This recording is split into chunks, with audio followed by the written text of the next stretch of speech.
एक शहर में औरतों के नाखून गायब होने की घटनाएं हो रही थीं। जैसे ही रात होती, एक चुड़ैल आती और जिस औरत के नाखून लंबे और सुंदर होते, उन्हें चुरा लेती। किसी को कुछ समझ नहीं आ रहा था कि ऐसा हो क्यों रहा है। एक बार सब लोग रात में सो रहे होते हैं।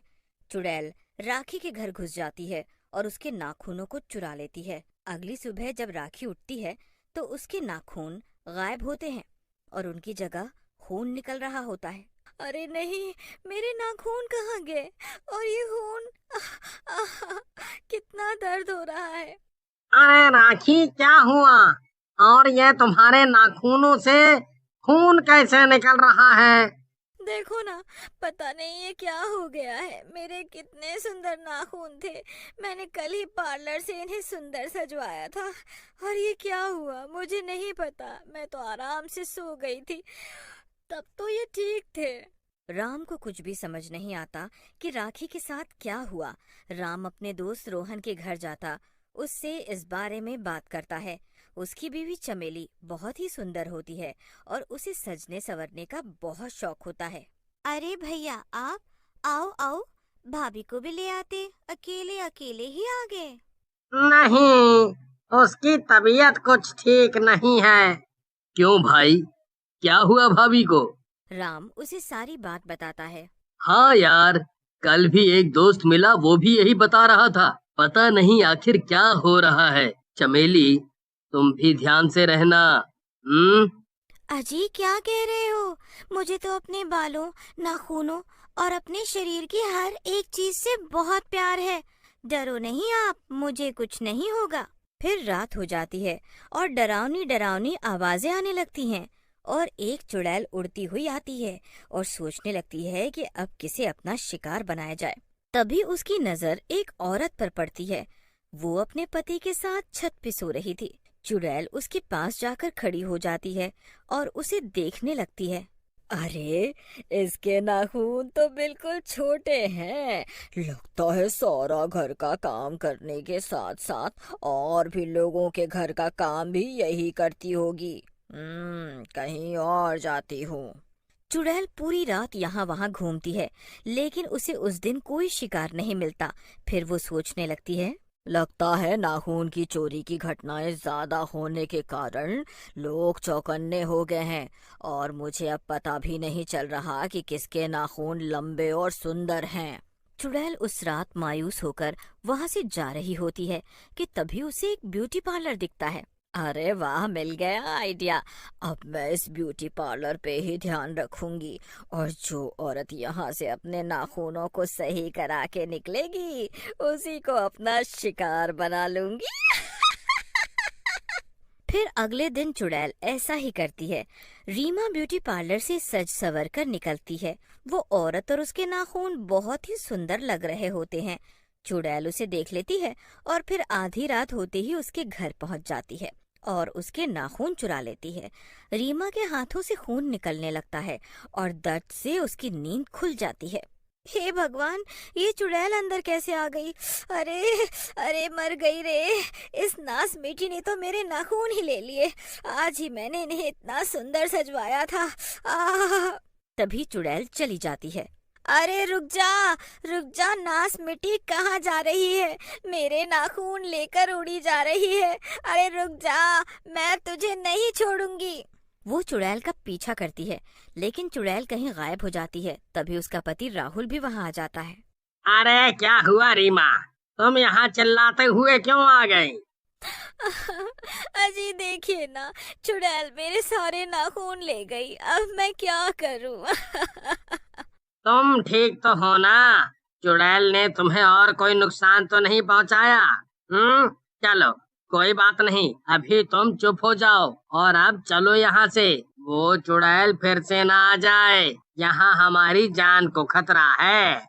अगले दिन ये बात पूरी सोसाइटी में फैल जाती है कि रीमा के नाखून चुड़ैल ले गई। रोहन और बाकी के आदमियों को अपनी अपनी बीवियों की चिंता होती है और वो अपने घर जाकर अपनी पत्नियों को ध्यान से रहने को बोलते हैं। अरे आप डरो मत, मुझे कुछ नहीं होगा, मैं अपना पूरा ध्यान रखती हूँ। फिर रोहन वहाँ से चला जाता है और राहुल से जा मिलता है। अरे राहुल भाई, भाभी के बारे में पता चला, बहुत बुरा लगा, लेकिन ये सब कर कौन रहा है वो नहीं समझ आ रहा। हाँ यार, क्या करूं, जब से रीमा के नाखून गए हैं उसने तो रो रो कर पूरा घर सर पे उठा रखा है। तुम भी भाभी का और अपनी बहन पिंकी का ध्यान रखना। वैसे भी भाभी को सजने संवरने का बहुत शौक है। हाँ, मैं भी अभी उसे यही बोल कर आया हूँ कि ज्यादा सजो सवरो मत, पर क्या करें, ये औरतें किसी की कहीं सुनती हैं। में रोहन सो रहा होता है, तभी उसे चिल्लाने की आवाज आती है। रोहन बहुत डर जाता है। उसकी बहन पिंकी भी बाहर आ जाती है।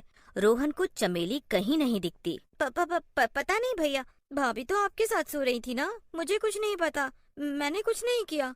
क्या हुआ, तुम इतना क्यों घबरा रही हो, जैसे ये सब तुम ही कर रही हो। नाखून चोर तुम ही हो।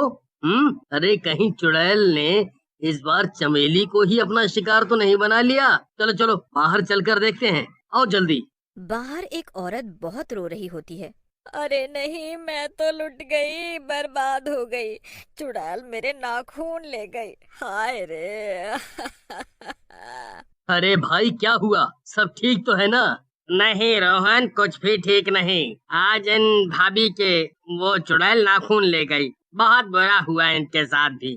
अरे नहीं नहीं, मुझे चमेली को ढूंढना होगा, पता नहीं वो कहाँ है, मिल ही नहीं रही। कहीं चुड़ैल उसे पूरा ही तो उठा के नहीं ले गई। फिर वो यहाँ वहाँ चमेली को ढूंढने लगता है। जब वो घर आता है तो चमेली अपनी नाखूनों पे नेल पॉलिश लगा रही होती है। उसके नाखून और भी लंबे लग रहे होते हैं। चमेली कुछ नहीं बोलती और मुस्कुराते हुए अपने नाखूनों पे नेल पॉलिश लगाती रहती है।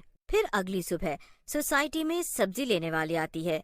सभी औरतें सब्जी लेने जमा हो जाती हैं। चमेली भी आती है। रीमा और राखी के नाखून जा चुके होते हैं।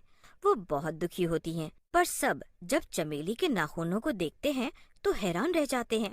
अरे चमेली भाभी, आपके नाखून तो बहुत ही ज्यादा लंबे हो गए हैं।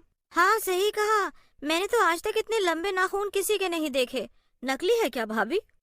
नहीं नहीं, ये असली है, एकदम असली। मैं इनका बहुत ध्यान जो रखती हूँ। तभी चमेली की ननद पिंकी भी वहाँ आ जाती है। हाँ हाँ, भाभी के नाखून एकदम असली हैं। मैं ही तो भाभी के साथ घर का सारा काम करवाती हूँ ताकि ये टूट न जाए, तभी तो ये इतने लंबे हैं। फिर सारी औरतें अपने अपने पतियों को चमेली के नाखून के बारे में बताती हैं। पूरी सोसाइटी में चमेली की ही बातें हो रही होती हैं। रोहन सब की बातें सुन लेता है। उसे बहुत बुरा लगता है कि उसकी बीवी के बारे में सब बुरा भला कह रहे हैं। फिर वो अपनी बहन पिंकी से इस बारे में बात करता है, लेकिन वो कुछ नहीं बोलती। फिर रोहन राहुल के पास जाता है। राहुल भाई, मुझे बहुत डर लग रहा है, सब लोग चमेली को ही चुड़ैल बोल रहे हैं। मैं क्या करूं, कैसे पता करूं कि आखिर बात क्या है? भाई तू भाभी पे नजर रख, रात में सोना मत आज। फिर देख। फिर दोनों मिलकर रात में चमेली पर नजर रखते हैं। आधी रात होते ही अजीब अजीब सी आवाजें आने लगती हैं और चमेली उठ जाती है और तड़पने लगती है और देखते ही देखते वो एक भयानक चुड़ैल में बदल जाती है। राहुल और रोहन की आंखें फटी की फटी रह जाती हैं ये सब देखकर। तभी राहुल की बहन वहाँ आ जाती है और रोने लगती है। भैया, आज आपको सब पता चल ही गया तो मुझे भी बचा लो। भाभी वो चुड़ैल है जो सबके नाखून चुरा रही है और मुझसे डरा धमकाकर सारा घर का काम करवाती है ताकि उनके नाखून टूटे नहीं और लंबे होते जाएं। उनकी शक्ति उन नाखूनों में है, अगर वो कट जाएं तो भाभी चुड़ैल के साए से मुक्त हो जाएंगी। फिर सब चमेली के पीछे जाते हैं। चमेली बहुत ही खतरनाक चुड़ैल लग रही होती है और एक औरत के नाखून चुराने ही जा रही होती है। वाह, इसके नाखून तो बहुत अच्छे हैं, इन्हें चुरा लेती हूँ। तभी वहाँ रोहन और राहुल पहुँच जाते हैं। अच्छा, तो तुम्हें मेरी सच्चाई पता चल ही गई। लेकिन तुम कुछ कर नहीं पाओगे। मेरे नाखूनों के साथ मेरी शक्ति बढ़ती जा रही है, इसीलिए मैं इन्हें बढ़ा रही हूँ। बस आज ये आखिरी शिकार है, उसके बाद तुम्हारी चमेली का शरीर मेरा हो जाएगा और मैं सबसे शक्तिशाली चुड़ैल बन जाऊंगी। तभी पिंकी और औरतों को ले आती है। सब मिलकर चुड़ैल को पीछे से पकड़ लेते हैं। भैया, जल्दी से चुड़ैल के नाखून काट दो। अरे नहीं नहीं, ऐसा मत करना, मेरी सारी मेहनत बर्बाद हो जाएगी। नहीं, ऐसा मत करना। रोहन चुड़ैल के नाखून काट देता है। नाखून कटते ही चुड़ैल की सारी शक्तियाँ खत्म हो जाती हैं और चमेली ठीक हो जाती है।